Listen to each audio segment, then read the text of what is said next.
Okay, my name is Taylor Bennett, and this is my final notebook for Math Methods 2. The first section is organization. This is my binder entirely, and I have all of my things labeled so I can kind of give it a layer: numbers, algebra, geometry, data, differentiation, planning, assessment, strategies, and finally my field experience tab. When I first open my notebook, the first thing you'll see is my standards little handout thing in the developing mathematical thinking and effective questions handout. I have them at the front because I just think that they're two really important things to refer back to. For the first spot check, I tried to organize everything beforehand. I have my notes from the very first week that we had, and they're written in orange, so they're kind of a little bit harder to see, but I color code all of my classes, and this class just happens to be orange, but there's several pages worth of notes. And then the e-text activity for this class, or for this section, was scale drawings. And I chose this activity from page 237 because it seems like something my students could not only learn from, but like it would also be something that they would enjoy. And I kind of see this playing out like the game where you can have all of the dots and you connect two dots to make a line, and eventually when you make the box, like whoever has the most closed boxes wins. So in my mind, thinking of it as a game makes it seem like something that could be really engaging for my students and that they would enjoy. So I think this would be a really fun activity to go through with my students. And then my second one is back here, which is the chapter 18 notes, which again are in orange, because this is my orange class. And there's several pages worth of notes. Again, tried to be as thorough and detailed as possible. And this one, the e-text activity, I tried to make it easier to get to, is story bars, which I chose from page 502 of our book, which I really liked because I think it's something creative to have the teacher come up with a story that gives the students data that they can then use to incorporate manipulatives to build their own bar graphs based on the data that they collected from the story. And I think that manipulatives are a great way to engage our students and keep them on task and still let them have fun while they're learning. So I thought that would be a really fun activity. For the context section, in my binder, as you saw in the beginning, I don't have a specific content section. I have it mostly divided up by what week or chapter we were on when I got that content.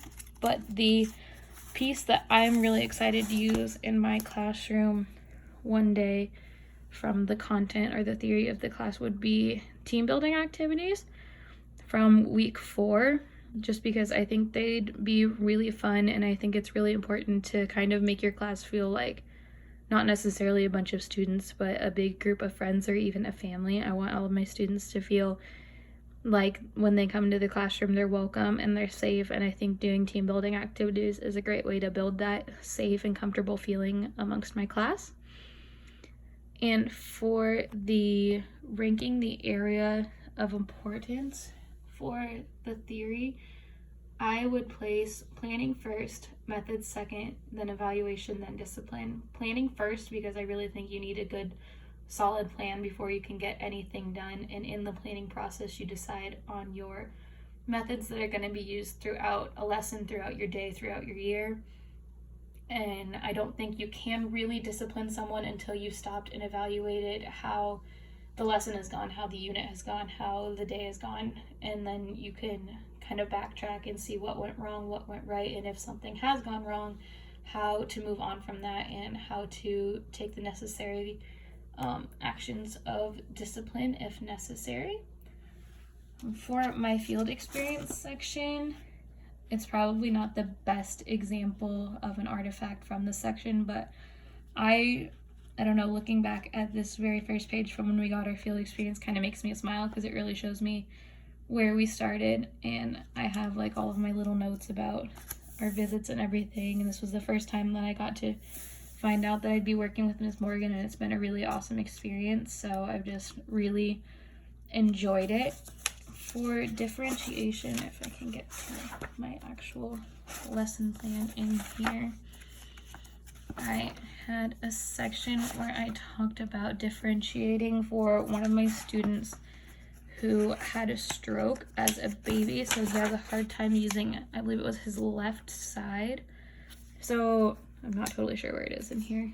So I had as a differentiated portion when they're building their actual graphs, which would end up looking kind of like this, that he may need someone to hold his paper because he has a hard time holding papers and rulers and stuff in place to make his straight lines. And that was one of my main differentiations because most of my students were pretty much on the same level, so there wasn't a lot of differentiation needed in this class this semester that I worked with.